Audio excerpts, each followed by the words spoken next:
Paul, Steve, welcome to another episode of Film Fights with Friends. what's going on? Welcome. I'm welcoming you to our own show. Dude. No, but we do need to... I'm Steve Koepfer. I am Paul Varacchi. And we're taking you on this little journey today. And today's going to be fun. This episode was an idea of one of our producers, Matt. Yes. And we were telling stories, and he's like, you need to do an episode on that. Of where we just tell stories. Yeah. So that's what we're going to do. But you and I, Paul, we do need to welcome ourselves to the show. You know why? No. Because we have new custom Paul and Steve pops. We do. Look at that. If you guys are my on buddy YouTube, Mark Twin made these for me. And he literally, when this guy makes custom pops, I don't know if you've ever seen like Pimp My Ride back in the day. Yeah. Right? When they paint the cars, Mm-hmm. this guy, when he paints a pop, it's like a car.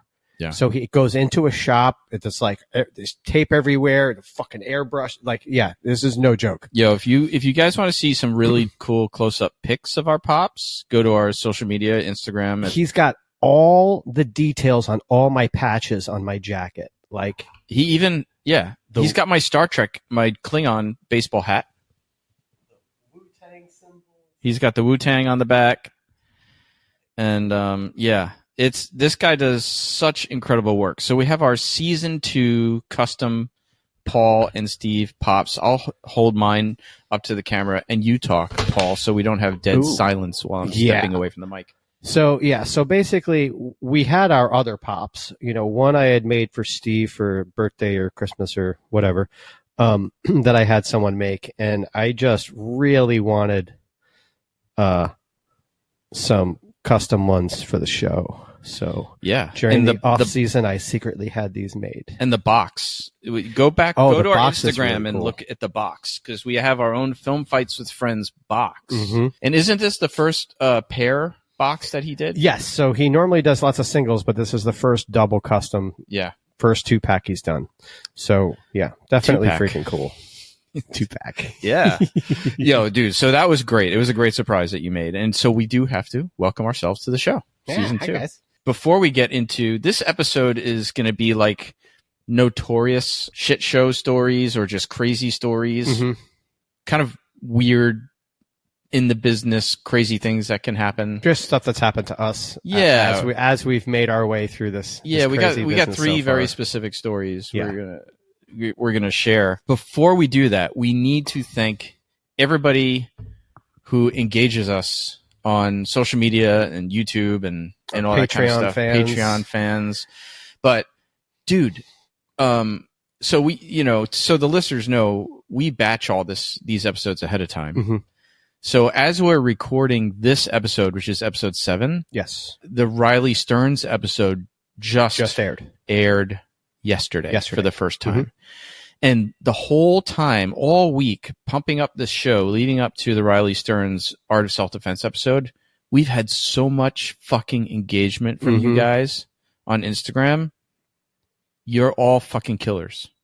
It's amazing. And I will say that Riley Stearns is also... He's pushing it.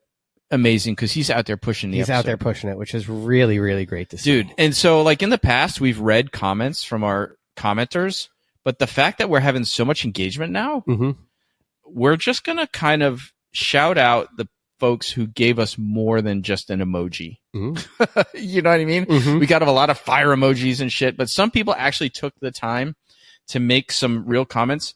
Oh, and here's one that's really fucking awesome is Steve Tirada, the stunt performer who was in Art of Self-Defense, who's in the fight scene that we talked covered. about. Yes. With the girl. Yeah. Yeah. He commented on our Instagram that he had never seen that rehearsal footage. All the B-roll that we had put in the episode, he had never seen it before.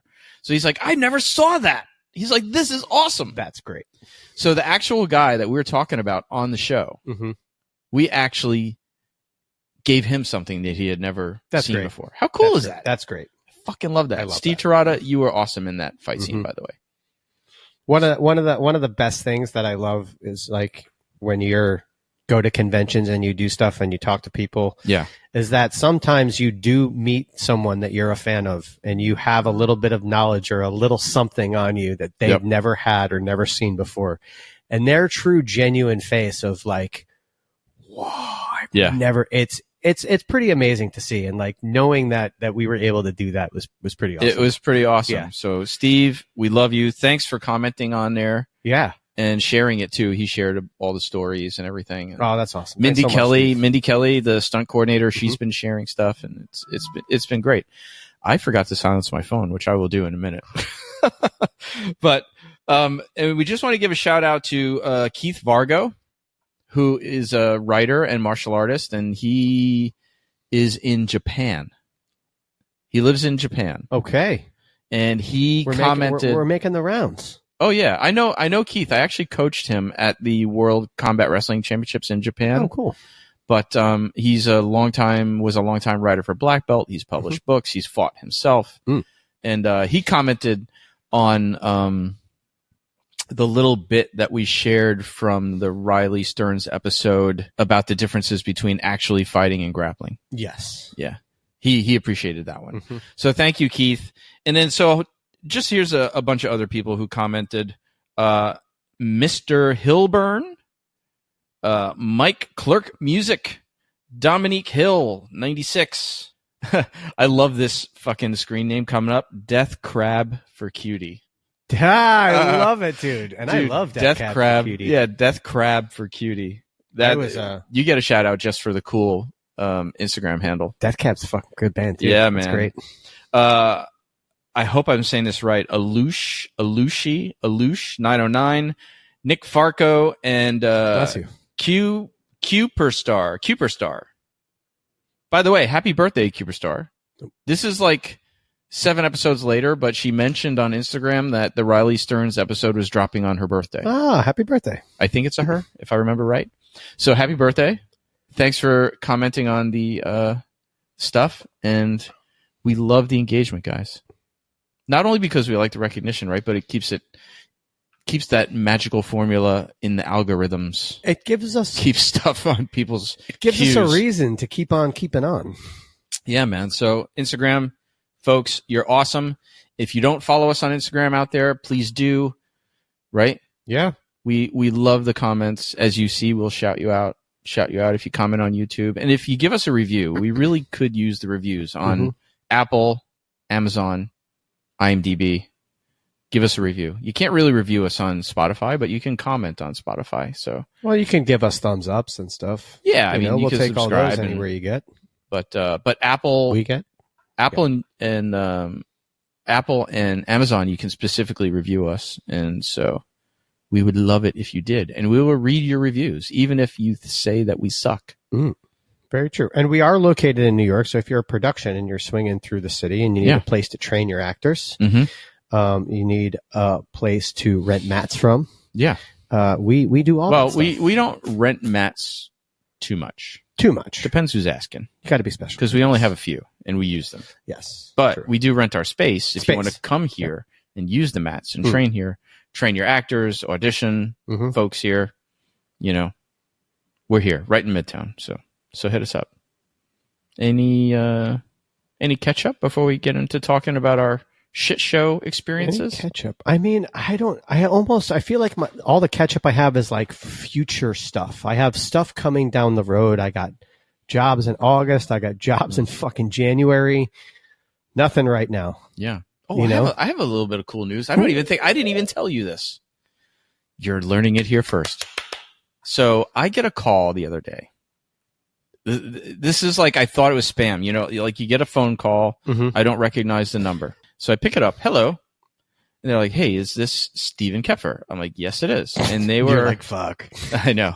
No, but I'm glad I picked up because they're like, oh, we're calling from Disney 20th Century Fox and we owe you money. Oh, shit. And I was like, oh, really? You're goddamn right. You owe me fucking money. I was like, okay, I'm not complaining, but what do you owe me money for? And it was for the reuse claim that I filed like over a year ago on Feud, where I doubled Tom Hollander playing Truman Capote. And so for those listening that aren't aware, when you take a job, there's all different kinds of contracts. You can get like contracts for multiple episodes, for single episodes, for a day, for a week, like all different levels of contracts, right? But if they reuse your footage in a future episode, or like a trailer, right? No, not a trailer. Not a trailer. Not a trailer. Trailers, like a recap. Recap. Okay. Or dream sequence or flashback or anything like that. Okay. And so if they reuse your footage in a future episode that you're not otherwise in, you know what I mean? Yes, understood. Then they owe you a day's pay for that. Nice. So I got a call because they reused my stunt driving footage from episode 1 of Feud. The one when you were driving through the valley or whatever? Yeah, driving is the windy drone. road? It wasn't really stunt driving, even though it was a stunt. You're just on the windy road, though, right? Yeah, it was like driving for the drone. It's a cool shot, shots. Yeah, it was cool. They reused that footage in the season finale, and I didn't get paid for it. Filed a claim. Of course you did. And I am getting paid for it. So what's cool is the non-payment, the penalty for non-payment is another day's pay. Cool. Plus late fees and all that kind of stuff. So it should be a nice sizable check, which would be very helpful right now. Pay for this show a little bit. That's awesome. So yeah, that's a little bit of cool news that happened this week. That's a non-shit show story. That's like a good story. You know what I mean? All right. So should we get into the shit show? Yeah. Let's get into it. I think, anything else we got to plug? We're good. Everybody, just like us, show us love, subscribe. Hey, at last count, I don't know what it'll be like when this episode airs. Mm-hmm. Oh, did we reach our mark? Well, what mark? Weren't we trying to get to 1,000? 1,000 what? Was it 1,000 or 200? No. I thought we were coming close to. Yeah, we're at 195 subscribers. 200 subscribers on YouTube. So we need 5 more, motherfuckers. 5 more subscribers on YouTube. By the time this airs, we will probably have that. Hopefully. If we don't, there's a real problem. Right. But anyway, yeah, so we're getting close. It's like every time I get close to reaching like 5,000 friends on Facebook, every time I go back and look, I've lost friends for some reason. But you know what? You know what's really cool? Like some people would say like, hey, that's not many subscribers, but the engagement level. It's pretty good. We have what might be considered by some a small number of subscribers, but they're very active and engaged. Mm-hmm. So it's a great audience. Like they're real subscribers. Like they're genuine, organic. We didn't pay for some. Not like puppet, any of the things that I subscribe to. Not like any of the things that I subscribe to and don't watch, which is all of them. Yeah, totally. So crazy, notorious stunt stories. I'm going to start us off. Okay, you go first, buddy. Yeah. No, this was one of those stories. So this was in 2017, and it was my third job as a union stunt performer. It was for Saturday Night Live, right? And so Brian Smythe was the stunt coordinator. Brian, I've worked for Brian a couple times, and he's got a rep that I think may or may not be deserved, but I've always enjoyed working with him. He's just a tough and gruff guy. Like people like, oh my God, Brian. But I found him to be awesome every time I worked for him. So, so thank you again, Brian, for bringing me on to Saturday Night Live. That was great. So, this was, and the extra cool part was it was literally shooting around the corner from my house. Oh, that's great. I love it when that happens. Yeah, man. So I got to roll out of bed, freshen up, walk around the corner for the job. So this was on one of their digital shorts. It wasn't, in studio. It was, one of their fake TV commercials. And I was doubling Beck Bennett. Right. Okay. So the night, I booked the job, and I'm here at the night before teaching. And Brian calls me up, and he's like, "Hey, Steve, I'm going to be on a different unit tomorrow. You'll be on your own. You know what's going on. You got everything. He was basically checking that I know what's going on." And he was really funny. He's like, "If you fuck it up," he goes, "I'm going to call you. You better let me know when it's over, when you're done, because if you fuck it up, I want to know whether to give you an adjustment or not." Like that, right? So I'm like, I got this. Meanwhile, I'm pooping my pants because it's like my third job ever, and I'm about to self-coordinate. You know what I mean? So the gag was that A.D. Bryant was going to smash my head into a car window. like a driver's side car window. And it was with Melissa Villasenor. I think that's how you pronounce her name. She's so fucking funny. So the gag, here's the commercial. And I've been holding off on saying, because it's one of the top 10 most notorious SNL skits, and it comes up in all these lists. And it was actually one of the few episodes that was pulled off of the offline after it aired. Like SNL, you can't find it anywhere except on my Vimeo, because thankfully I ripped it before they pulled it. So this was. So why did they pull it? I will explain. Oh, you're about to tell us. I'm now. about to explain. Shut the fuck up. So this is a commercial for Safelite. So for everybody who knows, Safelite repair, Safelite replace, right? So so for those who don't know what Safelite is like they'll come to your car, like if you have a broken windshield, wherever you are, and replace. Like AAA for windows. Yeah, AAA for car windows, basically. And so the skit was that Beck Bennett was playing the Safelite repair guy. Melissa Villasenor and Adie Bryant were like a mom and daughter, and the daughter was on the high school basketball team.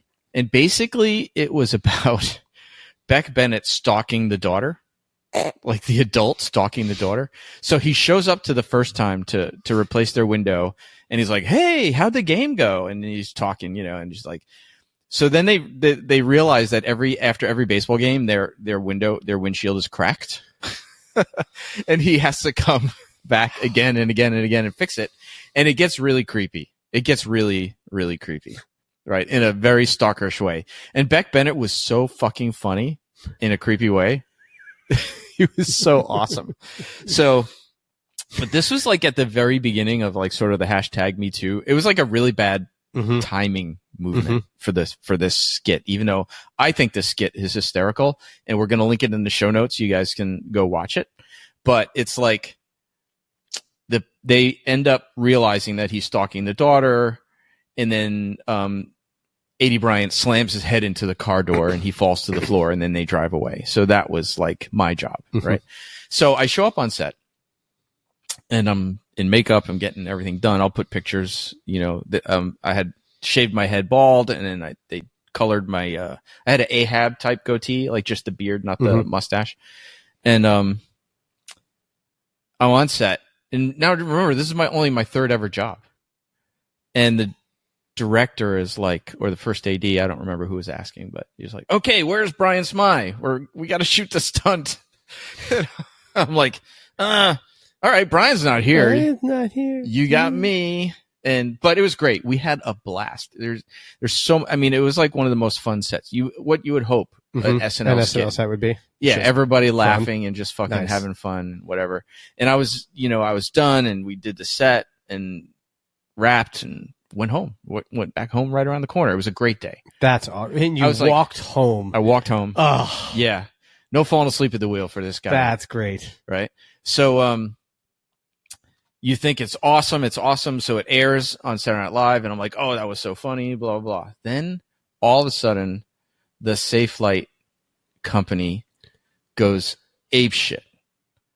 They go apeshit. Also, I think it's a Bible Belt company, if I'm not mistaken. Really?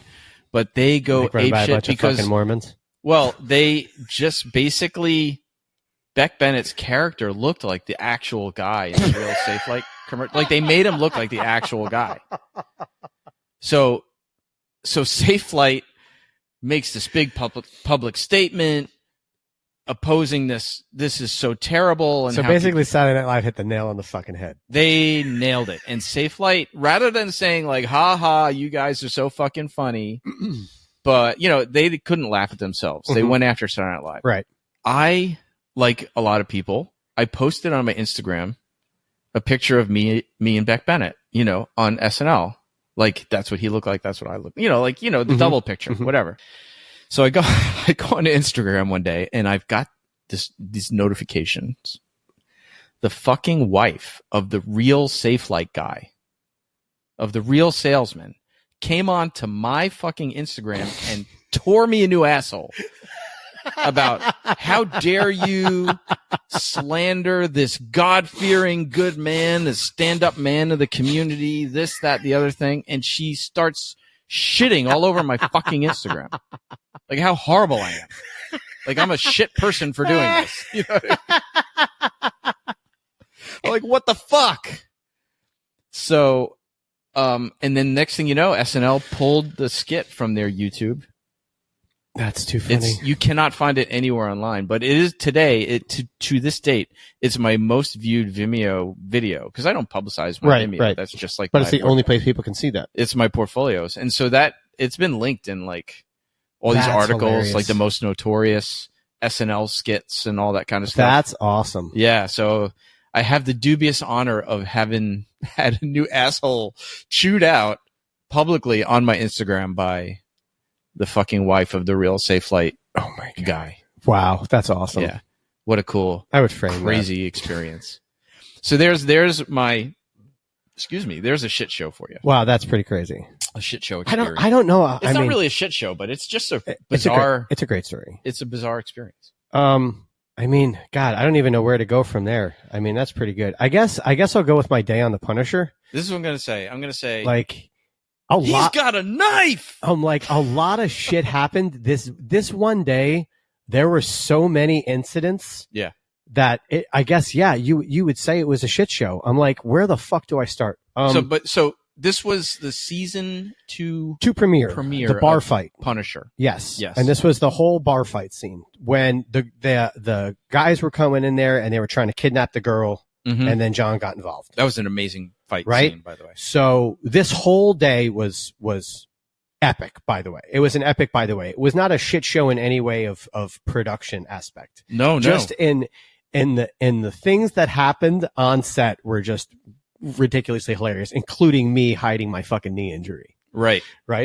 So for the regular listeners, our last episode with Dr. Paul Heinzelman. Yes. Paul actually talks about this knee injury. Yeah. But now you have you're going to have a context. Now you have context. This was part of that day. So before any of this happened, we go in and we're shooting the scene. I don't know if you've seen the episode, but there's a big bar fight, and a guy pulls a fucking knife out and they go at it. And I'm like right there, and John grabs a glass out of my hand, smashes it over a fucking guy's face, and then everybody all kind of runs out of the bar. You're just a boozy guy sitting at the bar. I'm just a boozy guy. By the way, I screenshotted your shit-eating grin at the bar with John taking your beer bottle. You want to know what's really funny? I'm sending it to Matt to put in the B-roll. You got the actual aspect of when they were like, dude, you need to be a fucking knucklehead and look like you're enjoying it. And I was like, oh man, I really look like I'm enjoying this. Yes. So they go in and they set up the scene. The fight breaks out. Guy breaks out a knife.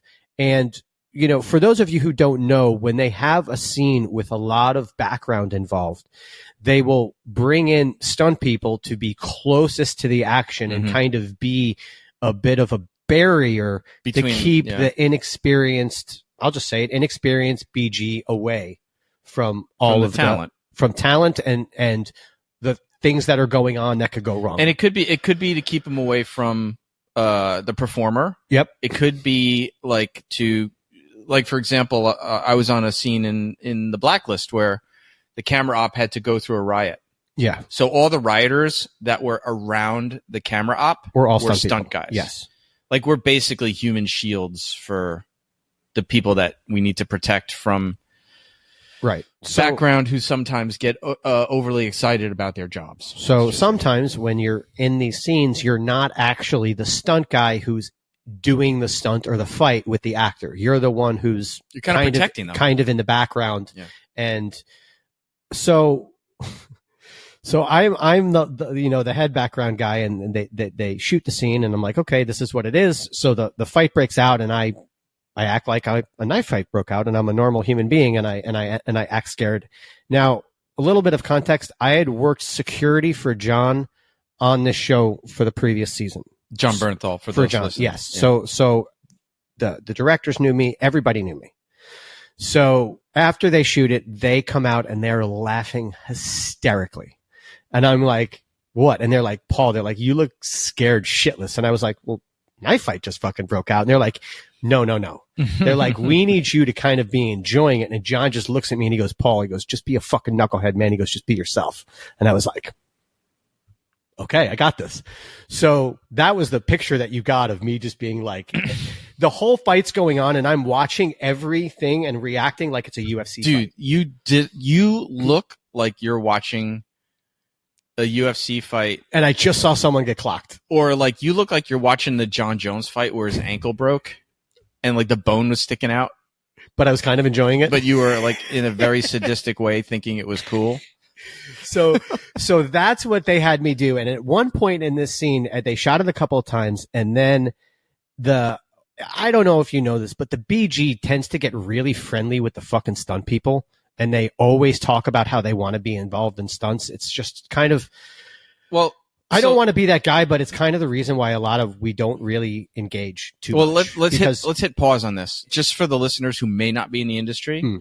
Like, so in order to get, let's just say in the union, you need to do 3 union jobs. Yes. And you need 3 vouchers. Yes. And usually most people take the route of getting 3 union background jobs and then you'll become eligible to join the union. So if like I did it to get, I worked on Gotham. I got a voucher. Me too. We both got it the same way. Norm gave us our vouchers. So or me, like, at least he got me my 3. You'll work your way up to get in there that way. So you have like sort of background. There's different categories, right? There's the people who want to be actors and stunt performers and when you get hired, cutting off real quick, those contracts, they'll bring you on a special ability background. Yeah, that's because we're doing a little more than because you're doing a little bit more and it's kind of like being like new stunt guy. We'll get the special ability background contract. Like, the stunt coordinators, if they know that you're non-union, they'll test you out. They'll, they'll maybe, like if it's a boxing scene and they need somebody hitting the bag or doing some sparring in the background, they might hire you on a special ability contract to kind of see how you handle yourself on set. So basically in background, you'll have a certain category of people that are aspiring to be further on in the industry beyond background. Then you've got like sort of the retirees or the people that are just making a little extra money and getting to be in a cool place while they're watching movies. And then you've got this subset of crazy people. I'm just going to say it. That literally make a fucking living by working background. And they get paid like $85 to $100, barely $200 a day. If you go out of your way to make a living that way, I'm sorry, you got to have a fucking screw loose. Listen, I don't want to slander all of background people, but I've met some really cool background people. But to your point, I have been stalked. There was a background guy who stalked me. He would show up on different sets because he wanted to be a stunt guy. And he would just be like a hawk. And it'd have to be like, listen, dude, I appreciate your hustle, but like I'm legit at work right now. Yep. Yeah. Like, let's talk later. So this guy is, he's sitting there and they're all talking about how they're fucking, whatever. And I just nod and smile. And so they shoot the scene again. Guy pulls a knife out. The BG guy behind me, total off script. No one told him to do this. He just goes, he's got a knife. We all just went with it. They yelled cut. And then the key PA comes over. This was the funniest thing ever. And in my head, I was just like, what the fuck, dude? And he's like, oh, I thought they needed that and blah, blah, blah. And I literally just was nodded. I was like, you do you, man. I was like, whatever. You're like, hands off. I'm like, whatever, man. So the key PA comes over and he was like, oh man, he's like, thanks guys. He's like, oh, by the way, he's like, in a very enthusiastic way. He tricked the person. He totally fucking tricked this guy. He goes in a totally enthusiastic way. Because he wanted to find out who yelled it. He wanted to find out who yelled it. And he's like, by the way, he's like, who yelled, he's got a knife. And the guy was like, I did. And he's like, don't ever fucking do that again. And the guy looks and he goes, but I told the stunt guy I did it. And I was like, you're like, what the fuck, dude? I'm like, I don't. And literally the PA looks at me and goes, you're fine, dude. He goes, don't worry about it. And escorted the guy off set. Yeah. Like literally escorted, and that's it. He was sent home. Yeah. So that was like the first little incident of that day. So then later on, they move on to another part of that scene, where the kidnapper is now on top of the girl and he's smacking her in the face. And the way they're getting this shot is like at his hips from the ground, and he has her in full mount. Right. Just So a low angle looking. The low angle shot. So the way he needs to get this shot is to basically drag his hand almost across the ground and then bring it up across her face. Mm-hmm. So he is crossing the plane of where we would say, don't do that, because if they feel unsafe, you may get in a little trouble. Or if the actor moves one little bit, you might hit them by accident or something. Okay. But the whole thing was rehearsed and it was talked about. So that's what they were doing. She was okay with it. They were okay with it. So every time he must have done this smack 10, 15 times. Mm-hmm. And the stunt coordinator is behind him just saying again during the struggle to get the smack in. And they're just trying to get it naturally and organic. And then at one point you just hear, and you hear a clip of just, you can't but that, I don't know if you can hear that in the microphone, but bam, not even that loud, just a small little snap, like a knuckle cracking. And you see the stunt coordinator put his head down and put his hands to his head. And we were all just like, we just watched a stunt guy smack the number 2 in the fucking face and lose his career. That's what we all thought. We were like, oh, this is not going to be good. And they kept going. So then afterwards, they both stop and turn around like nothing had fucking happened. And the whole crew's just like, yeah. In her struggle, she brought her hand up across her face. And you know how like in high school when you would fake smack someone and they put their hand up and you smack their hand? That's exactly what happened. So he went palm to palm on her and it sounded like and palm they to were face. The only 2 that knew it until the scene finished. Oh my God. And then when they found it, like the entire crew, we all just laughed. And like when we told, I want to keep bringing his name up, but when we told the stunt guy what had happened, he was laughing his ass off. He was like, oh my God. He was like, we were in it. He's like, we were loving it. He's like, dude, we thought you lost your job. We thought you watched you lose your job. It sounds like it was almost like an unintentional theater. Mm-hmm. You know, when they hit their, they hit their chest or something. Yeah. Like where you hide the entire crew bought it because so of how just lined up and stacked it was. Dude, this reminds me of another story I wasn't going to talk about, but you're kind of involved in this story. Ah, okay. So, but I don't want to interrupt. I'm like, is it one of the ones when I punched you in the face? No. But it's kind of about background people in fight scenes. Well, I mean, the last of the story is funny because it comes up with me getting injured and hiding it, and then also John got injured and hid it. Oh yeah. So I talked about it in the last episode, so I'm not going to go too crazy. But basically, I told the stunt coordinator Eric Linden I would go into his truck and grab some ratchets for him. So I run over his truck, I grab the ratchets, and I jump out of the back. And when I jump out of the back of his truck, I blow my fucking knee out. Yeah. And I basically was I should say you re-injured. I re-injured it. So in my head, I'm like, I can't let anybody know because I can't let production take care of a re-injury. That's not right. So that was my main goal in not hiding it. That and the fact that I just didn't want anybody to know I got hurt. You don't want to be that guy. You don't want to be that guy. Yeah. So you jump out of the truck and your knee buckles. Oh, so I jump out of the truck, my knee buckles, and I completely hide it. But so I'm going through. So then, John goes and comes back and he goes and he does his scene. And then, I hide that and I do my scene. And then he and I are talking. And then totally at the end of the day, we're done with rap. Again, I had worked as security for a year. So he and I started bullshitting afterwards. Sure. So he's like, dude, I fucked my hand up. And I'm like, bro, I fucked my knee up. He tore the tendon. Yeah, he did. In his hand when he grabbed the bottle from me. Yeah. And smashed it. Something happened in that. And then what was crazy was I think what re-injured it is if you watch, there is a scene later on when the kidnapper who was smacking the girl across the face is slamming John's hand to get a knife out of the bar. And I think that also aggravated it. Yeah. But it was funny that at the end of the day, he just looks at me and he goes, man, you're fucking bad luck. Dude, the day that I worked on Punisher, they went through two stunt doubles for him on that stairwell scene. Yeah. It's Cox, right? Yeah. Huh? What's his last name is Cox, right? I was about to say no. I know his last name. Jefferson. Jefferson Cox. That's right. But I was going to say Charlie. I'm like, no, wrong Marvel show. No, wrong Marvel show. But yeah. So shit happens like that, man. Mm-hmm. But your story reminded me of, and if you don't know what I'm talking about, you're going to know in a minute. So I'm doubling Eddie Marsan on Ray Donovan, and we're doing these underground Fight Club scenes, right? You know what I'm talking about now, right? Yeah, of course. So these are like, and it's underground Fight Club, and Eddie Marsan is fighting Tim Lasik. We actually covered this fight with in season 1 with Dr. Duhame, episode 5, I think. And so if you want to go back and like actually see how we did this fight, you can. But we didn't tell this story on that episode. So we shoot the fight, and you'll see in the video there's some B-roll footage in there where there's tons of, we had like 50 background people because they're fighting in this crowd, right? A crowd is circled around them.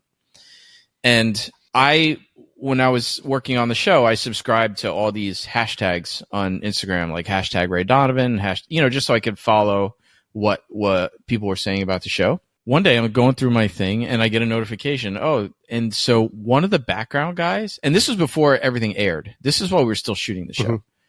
One of the background guys that was in the crowd in the Fight Club posted pictures on Instagram of the fucking fight. I love the story. I was like, what the fuck, dude? So, you know me. Some people, okay, I do chew people out sometimes. Like, I have that. But I took a different approach. I sent them a private message. I said, hey, man, those are some great shots. Polite advice. Very polite. I was polite like, advice. Hey, great shots. I was the one who lost it in this one. Well, because let me finish the story. People will know why I couldn't finish. But so I sent him a message like, hey, man, like, really good pictures. We didn't meet, but I was Eddie Marsan's stunt double on that day. And it's really important that you don't share these pictures now. And I even said, I appreciate the excitement of being part of such a cool thing. Like, save those pictures for when the show airs and then post them after and say, hey, I was at that. That was freaking awesome. So I give him this advice. I said, hey, please, if you wouldn't mind, take them down, save them for later, blah, blah. The fucker blocked me. He fucking blocks me, right? And I'm like, what the fuck? So then I'm like, oh, yeah, you're going to block me? Well, fuck you. I spoke to the second AD. This is the guy. This guy, and I sent the link to the Instagram. This guy just posted fucking pictures from the show and blocked me when I asked him to take him down. And I was really nice and blah, blah, blah. And I also contacted Central Casting, who had got the background people. And I sent them the Instagram. I said, this guy posted the pictures, and then when I tried to be nice about it, fucking blocked me. And then I told you about it. And I was working content security for Marvel. Yes, you were working security at the time. Which was basically my job was to make sure nothing got out. Yep. That was my job. Collecting the sides, making sure no one was taking pictures. So you know everybody in that. So I knew everyone who was important in that business. So literally, so you go and you tell me, and I fucking reach out to this guy. I know you messaged him. I messaged him, and I'm like, listen, fuckface. You don't know what you just fucking did or who you just told to go fuck himself. I was like, I am going. He didn't even tell me to go fuck myself. He just blocked me. You. I was like, you don't understand what you just did. I was like, this is what I do. I was like, and this is what I am going to do to you. I am going to put your name and your picture, and I'm going to send it out to Marvel. Yo, DNH, bro. I was like, that you violate your NDA, that you fucking. I was like, done. I was like, everywhere I go, and he's like, oh my god, blah blah blah, and I was like, block. For those listening, DNH means do not hire. Do not hire. I was like, block. I sent his everywhere. I don't know if the guy if he got work again. I don't know if he ever worked again or not, or got a slap on the wrist, or nobody gave a shit. And all he had to do was just been like, oh shit, I didn't realize, my bad, and take it down. Dude, all he had to do that was with me. It was like, that's what I mean with you. Yeah. And then you know what? If he had done that, then when the show aired, I would have gave him a shout out, like I always do. I've been like, yo, this dude got some good pics from the night. You know what I mean? Crazy. Yeah. I had one. I had a day like that. Like I had a pic of me and Finn. Right, I got my Iron Fist tattoo. Yeah, and I got a picture of Finn trying to tear the Finn Jones. Finn Jones, by the way, it was Iron Fist. I got a picture of Finn trying to tear my Iron Fist tattoo off my arm, and I made a comment, been like, dude, I don't know what happened. This guy got fucking started yelling at me about me killing his dragon and tried to rip my tattoo off my arm, and I posted it, but it was like there was nothing. Like, it was nothing. He was in Game of Thrones for those. And he was in Game of Thrones, but it was also while they were filming Iron Fist. Yeah. And meanwhile, and literally my boss is like, what's your fucking job, dude? And I'm like, he's like, what's your fucking job, dude? And I'm like, he's like, take the fucking picture down. Well, the best picture that you never put up is the one of Charlie Cox in Daredevil garb, who's supposed to be blind, looking at his cell phone. So on Defenders, and I had him sign it. So on Defenders, I have a photo when we were working. We were shooting in the garage on 42nd Street, and Charlie is offset in full Daredevil costume, cowl on and everything, looking at his iPhone. And I took a picture of it, and then I sent it around to everybody because I could. But on the bottom of it, I Braille Phone 6. That's how long ago it Braille was. Phone 6. Braille Phone 6 was how long ago it was. But then on Wrap Day, I took the picture and I had it like printed at fucking CVS. Yeah. And I brought it to Charlie and he signed it for me. That's cool. Dude, so these are all kind of like fun, like what would you call them? Like fun fuck-ups. Yes, for sure. These are fun fuck-ups. So our final story, which is a bit more of a cautionary tale about passion projects and who you decide to start. You know, if somebody says, hey man, you want to work on a thing and it's my passion project or like whatever. Mm-hmm. And the part of you that wants to help someone make their art. And then the other part of you is like, oh, this could be a disaster. Well, this is one of those disasters. So we have, Paul and I have a friend who shall remain nameless, or former friend, who wrote this short film that I guess was going to be a proof of concept for something. Yes. And it was a SAG short. It was a union short. And which is unfucking believable. Yeah, no. I mean, in the beginning, it all sounded great. He's like going to do a union short. He's going through the right steps. And it was like an assassin story. The Cliff Notes version, without giving out away too much, is like basically there was a staff member who worked in an important politician's place, and they were also sort of like a Secret Service type agent to protect, you know what I mean? But they also had a double job of something else. You know, like it'd be like if you were it'd be like Under Siege. Like you're the cook, but you're also like a Secret Service guy. So Paul and I were fight coordinating it. I was gonna play an assassin. There's another very well-known character actor that we know that was going to be in the, like, super legit guy who was going to be in the short just because he was friends. To the point of where I was like, how the fuck did you get this guy? How the fuck did you get it? Like, yeah. So it all seemed good. And so, gosh, where do we start? Oh, and then so our friend wrote it and was directing it, but because he was in it, he was really leaning on the DP to co-direct. And this guy was a very successful sort of video content creator, magazine style shows. And he actually got if you read his bio, it says he's an Emmy award winning filmmaker, which is not wrong, but it's the local New York, like a New York local, like it was like the lowest level Emmy you can get. But he didn't say I got an Emmy for video creations in New York. You know, it makes it sound like he was the DP on. Right. Yeah, I got you. On like fucking you want, House like, of Cards or something. Makes it sound like he won a fucking Emmy. Yeah. So we choreographed this fight. We do all this stuff, and then where did it start falling apart? I think it was like when we kind of. I mean, anytime he decided to have an opinion.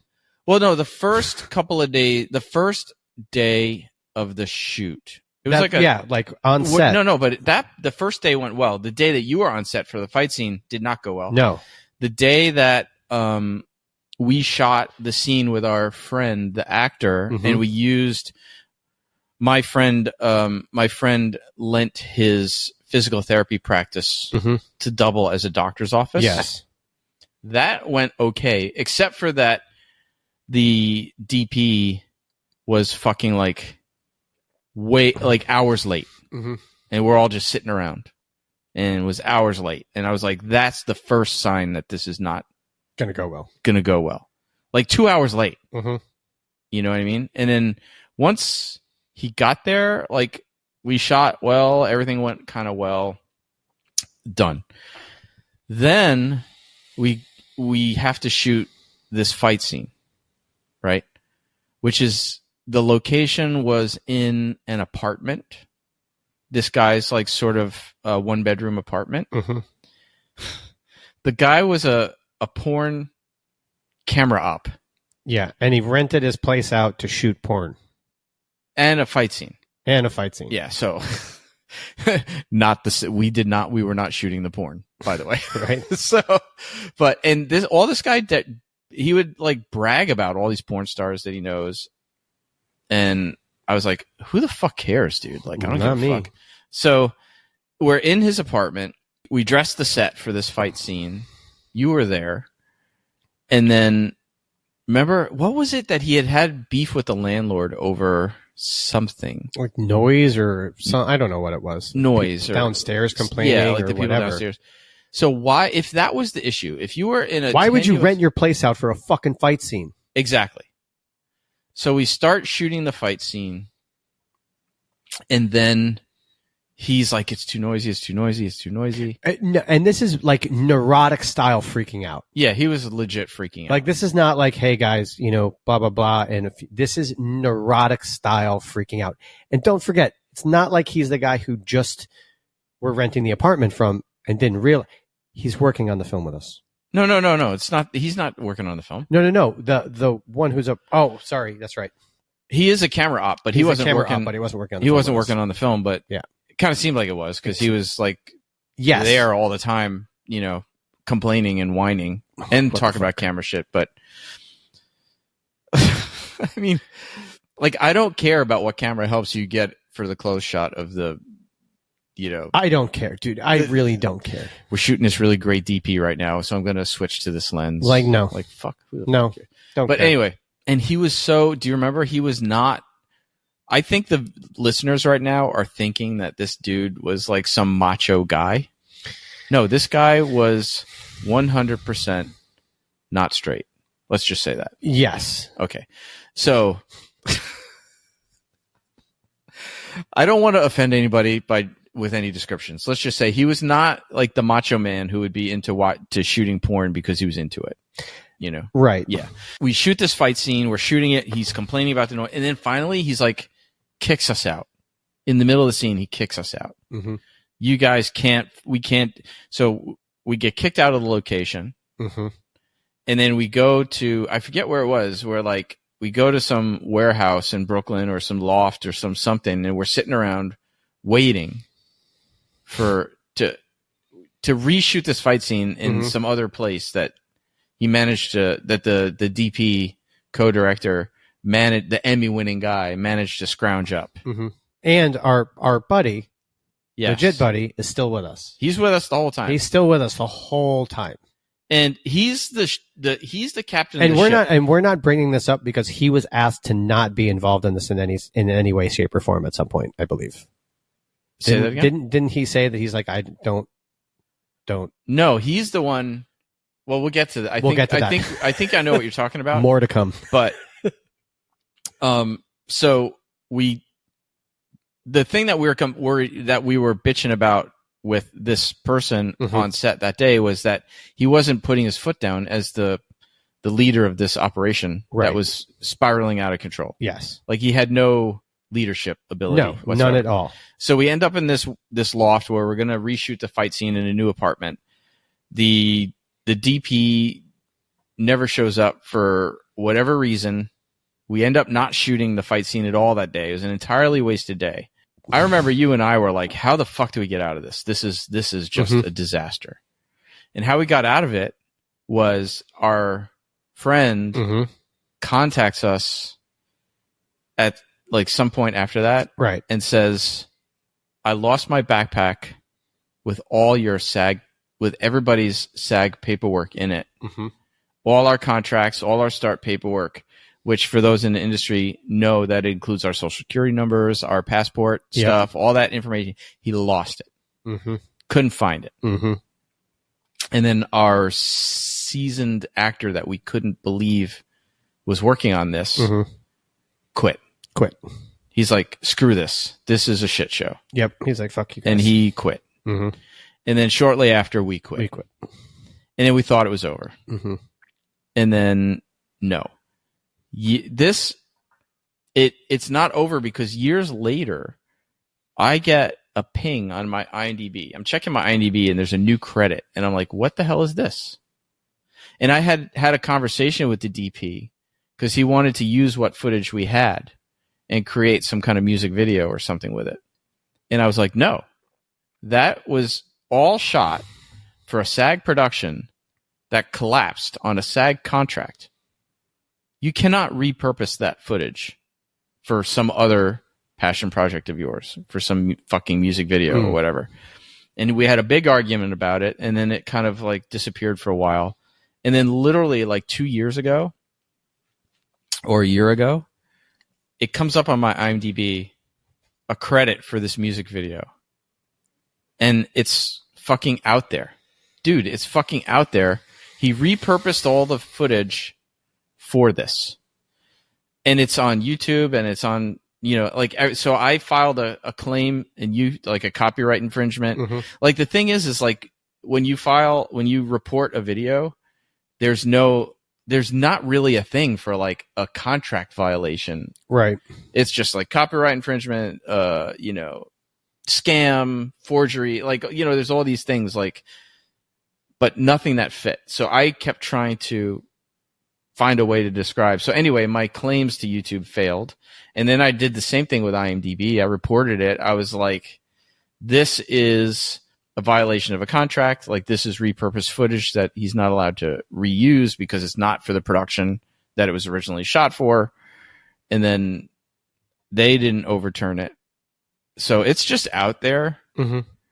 And wow. Dude, there's the shittiest of fucking, the shittiest productions. Yeah. I think we got time for one more. So but this is a fun one. Let me just put a button on this and say, be very careful who you get involved with on these indie projects. You have to be business objective.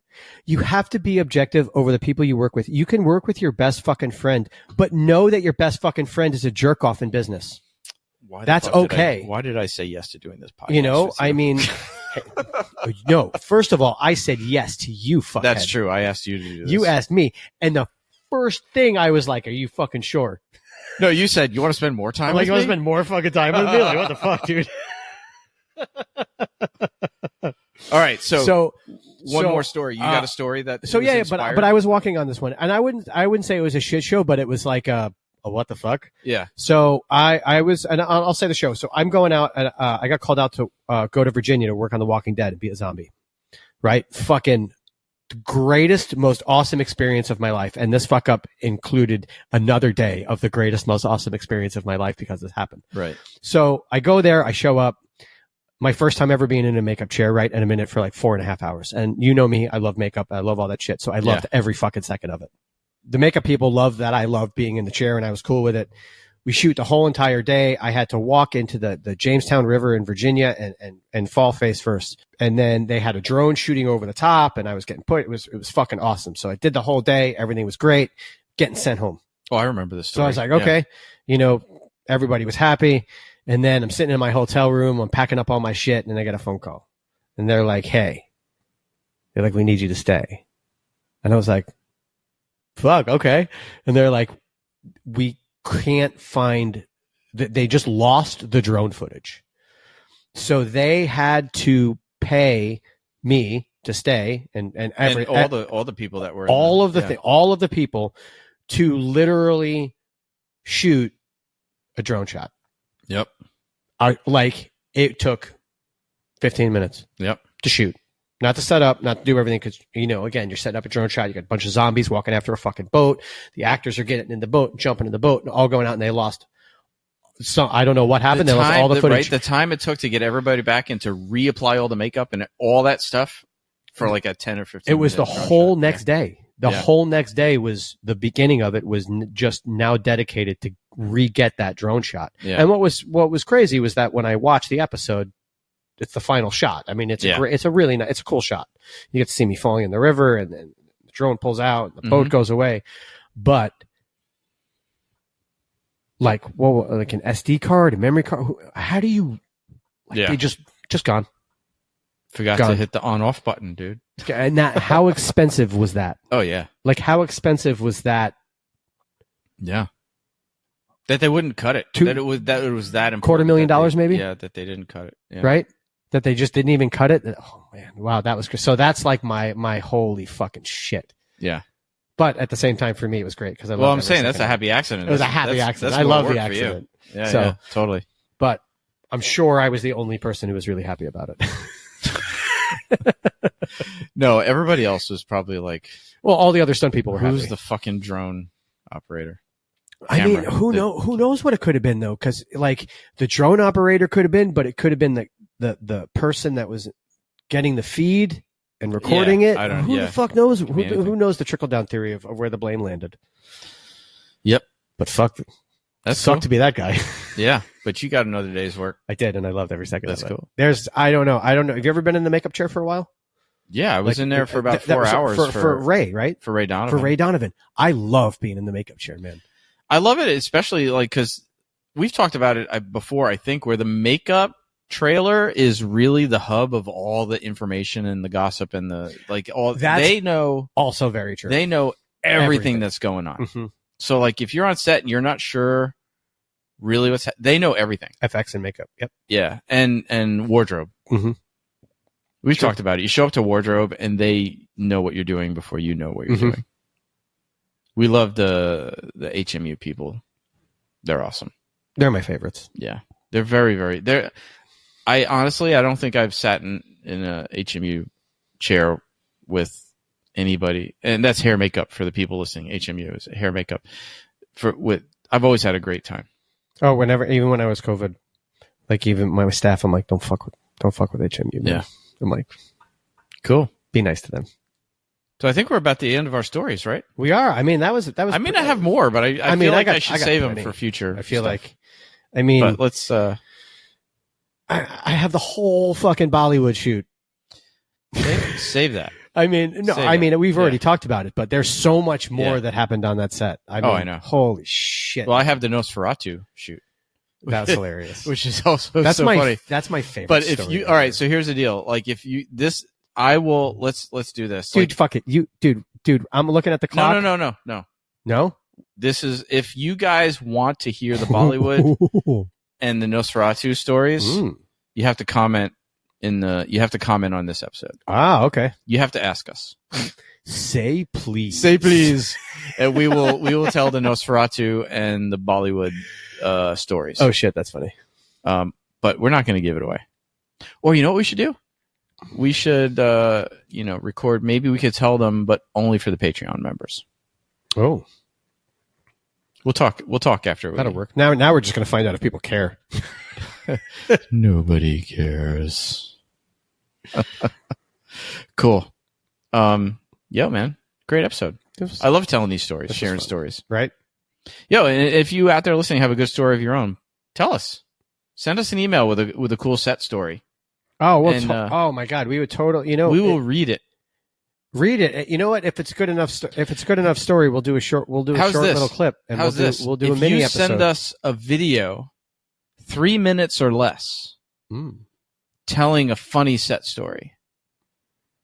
We might just drop it into one of our episodes. Oh yes. How's that? I like that. Yeah. Send us a video, not vertical, please. Horizontal. Put your fucking phone horizontal, okay? And tell us, you have 3 minutes to tell us a funny set story. And, or an oh shit set story. Or, well, a good set story. Yeah. Don't give us like, well, I was in my trailer eating crafty for 8 hours. No gossip, not gossip. No, not gossip. Not gossip, not shit talk. Like a good set story. Good story. Yeah. Like a good story. 3 minutes or less, and we'll put it in the show. Here you go. Here's a challenge. I like it. All right, cool. Until next time, Paul. I'll see you later, buddy. Later, dude. Film Fights with Friends is produced by Stephen Koepfer, Paul Varacchi, Press Record Studios, and Breakfall Studios. This episode was engineered by Richard Butler. This show is powered by our supporters at Patreon and is a registered trademark of Film Fights with Friends, LLC. Original theme by Ahrue Luster.